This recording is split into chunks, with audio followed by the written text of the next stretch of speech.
Choose a location. Find a spot in your yard that gets at least 6 hours of sunlight per day and has good drainage. Avoid areas with tree roots or underground utilities. Build the raised bed. You can build a raised bed using wood, bricks, or other materials. The bed should be at least 8 inches deep and no wider than 4 feet, so that you can easily reach the center from either side. Fill the bed with soil. Fill the bed with a mixture of high-quality potting soil, compost, and/or leaf mold.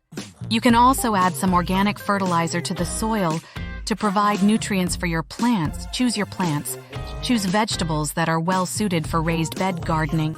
Some popular options include tomatoes, peppers, lettuce, spinach, kale, carrots, and radishes. Here are some more vegetable options that you can consider.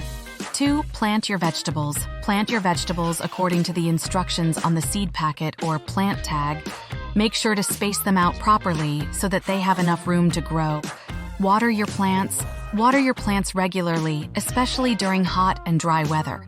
Raised beds tend to dry out faster than traditional gardens, so you may need to water them more frequently. Maintain your garden. Keep an eye out for pests and diseases and take action if you notice any problems.